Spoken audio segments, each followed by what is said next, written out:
Hey everyone, and welcome back to the channel. If you are new here, my name is Adi, and I'm all about breaking down the big, sometimes scary topics that impact our lives, especially when it comes to money and real estate. Today's topic is a big one, especially if you've ever dreamt about owning a slice of that California dream. Today, we're diving into something a lot of you guys have been asking about, something that feels like climbing Mount Everest for many, and that is buying a house in the Tri-Valley, California. This area is beautiful, desirable, and let's be honest, a bit expensive. But does it have to be an impossible dream? That is exactly what we're here to figure out today. This isn't a video promising you some sort of magic serum or some sort of secret hack to buy a mansion for pennies. This is a realistic breakdown of what it actually takes to buy a home here. So if you've ever been wondering, what kind of salary do I even need to be making to realistically afford a home here? What type of monthly mortgage payment? What does it look like on an average Tri-Valley property? And are there any other hidden costs that I'm not even really thinking about? We're going to equip you with the knowledge to either start building a realistic plan or frankly, to decide if the Tri-Valley is even the right place for home ownership for you right now. And let's start by addressing the elephant in the room. How much money do you actually need to be earning to even consider stepping into a market like this? When we talk about salaries needed in the Tri-Valley, we are not just throwing out random numbers. We're looking at what lenders typically want to see, what financial advisors recommend, and what the current market actually dictates right now. It is a significant number. So for simplicity, let's look at the average entry-level home price in the Tri-Valley. As of early 2026, we are looking at around $1.1 to $1.5 million, depending on the city, for a single family house. Cities like Pleasanton and Danville are pushing closer to $1.9 million, while Livermore gives you a bit more breathing room at around $1.1 to $1.2 million. But for now, let's use $1.5 million as our benchmark. Now, a common rule of thumb for affordability is that your total housing costs, that includes your mortgage payment, your property taxes, your insurance, shouldn't exceed about 30 to 35% of your gross monthly income. Some lenders go a bit high, especially in high cost areas like ours, but let's stick to a more conservative, financially healthy 35%. If we look at a $1.5 million home, let's assume a 20% down payment. Why 20%? Because it helps you avoid private mortgage insurance, which is an extra cost you definitely want to dodge if you can. So 20% of $1.5 million is $300,000. That is your down payment. You are financing the remaining $1.2 million. Now, let's plug that $1.2 million into a mortgage calculator. At these price points, you are in jumbo loan territory. And as of April 2026, the average 30-year jumbo mortgage rate is at around 6.5%. And at 6.5%, your principal and interest payments alone on that $1.2 million loan is going to be roughly $7,600 a month. But wait, there is more. You also need to factor in property taxes. And in California, property taxes are generally around 1.1 to 1.2% of the assessed value per year. And for a $1.5 million house, that's about $16,000 to $18,000 annually, which breaks down to roughly around $1,300 to $1,500 per month. Let's use $1,500 for our estimate. Then you have homeowners insurance. For a home of this value, you are probably looking at around $150 to $250 a month, depending on your coverage and deductible. Let's just average that out to $200. So if we add all of these up, we have our principal and interest, property taxes, homeowners insurance. Our total monthly cost before HOA is approximately $9,300 a month. So if we use our 35% rule, to comfortably afford a monthly payment of $9,300 a month, you would need to gross a monthly income of about $26,000, almost $27,000. Multiply that by 12 and you're looking at an annual household income of roughly $318,000. And that is just to comfortably afford the mortgage, taxes, and insurance on an entry-level home with a 20% down payment. This doesn't even include utilities, groceries, car payments, actually living your life. It's important to remember a few things. This is a baseline, and this is for single family homes. Condos and townhomes, while still pricey, can bring that number down a bit. And also, lenders might approve you with a higher debt to income ratio, sometimes up to 43 or even 50% in certain programs. But that puts you under a lot more financial strain. So while that $318,000 might feel daunting,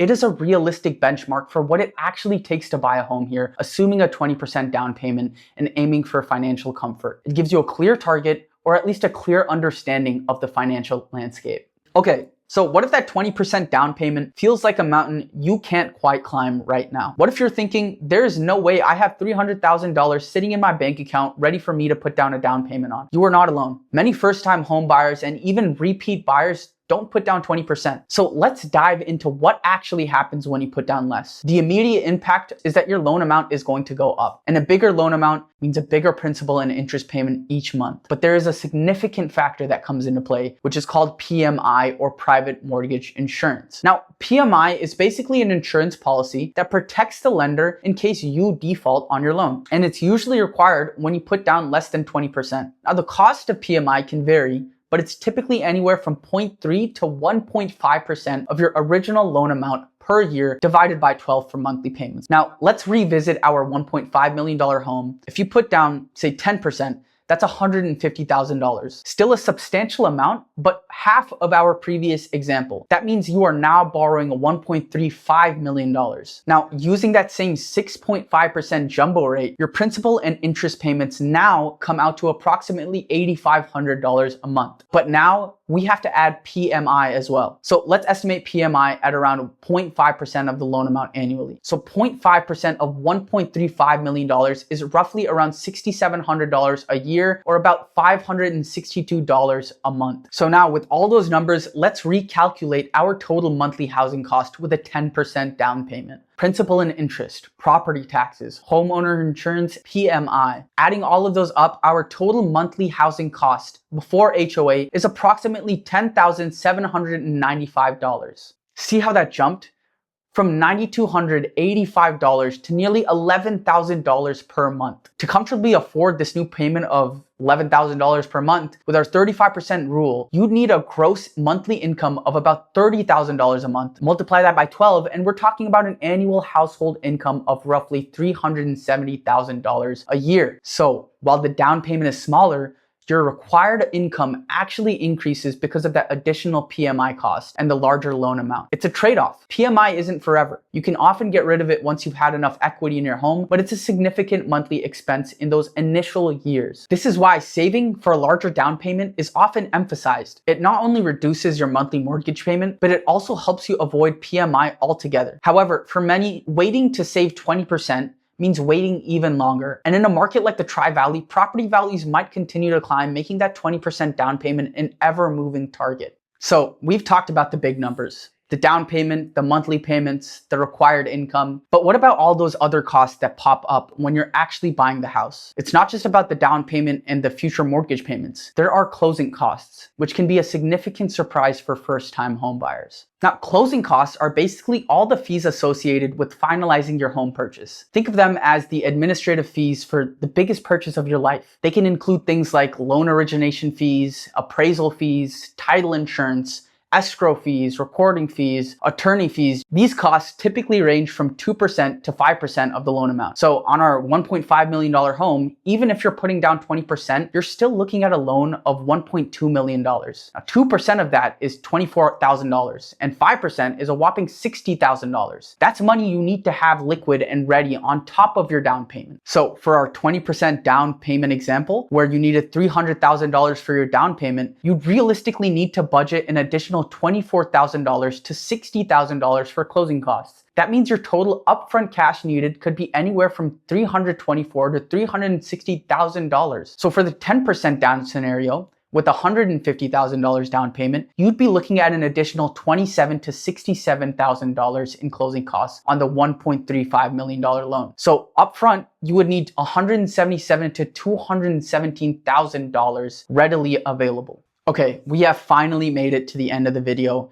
And I know I've put a lot of numbers out there. I know it can feel overwhelming. And honestly, buying a home in the Tri-Valley is a significant financial undertaking. And it requires a lot of meticulous planning, a strong financial foundation and a solid understanding of all the costs involved. So what is the key takeaway here? If you are dreaming of owning a home in the Tri-Valley, you're likely looking at needing a household income of $318,000 or more with 20% down, or closer to $370,000 if you're going down at 10% down. And you'll need anywhere from $177,000 to $360,000 more in upfront cash depending on your down payment strategy. Now, this isn't to discourage you, but to empower you with realistic expectations. Start saving early, consult with a financial advisor, and most importantly, work with a knowledgeable local real estate agent who can guide you through every step of this complex process. So, what surprised you most about these numbers? Let me know in the comments below. If you found this breakdown helpful, please hit that like button, subscribe for more Tri-Valley insights, real estate insights. Thanks for watching, and I'll see you guys in the next one.